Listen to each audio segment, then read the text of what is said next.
High-profile investors are making purchases of farmland, but according to the Agricultural Foreign Investment Disclosure Act, only 3% of those owners are from outside the United States.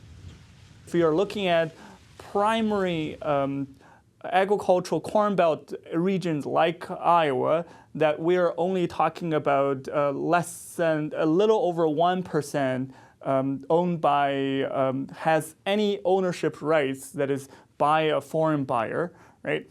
And a lot of those are actually wind farms that has the leasing rights for the, either have bought the easement rights or bought that land for wind turbine development, or they have the leasing rights. Cornell University professor Dr. Wendong Zhang led a survey conducted by the Center for Agricultural and Rural Development, which is housed at Iowa State University. According to the recently released research, new landowners from outside the U.S. are buying property not typically used for corn or soybean production.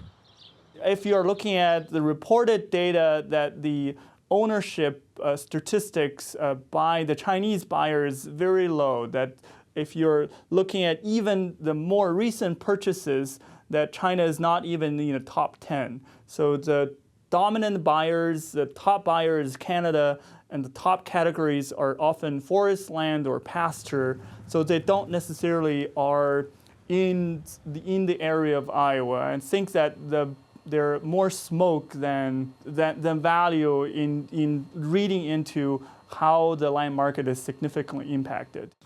Zhang says one Chinese investor purchased more than 100,000 acres in Texas. That purchase doubled the entire Chinese holdings acquired over the last decade. The Farmland Act, legislation designed to stop foreign ownership of U.S. land, was introduced this week by a bipartisan coalition from the Senate Agriculture Committee. Senators Debbie Stabenow, a Democrat, and Joni Ernst, a Republican, want to amend the Agricultural Foreign Investment Disclosure Act by adding a review of any land purchased or leased over the last 3 years that has a value of over $5 million or is 320 acres in size. The act could be part of the next farm bill now under construction on Capitol Hill.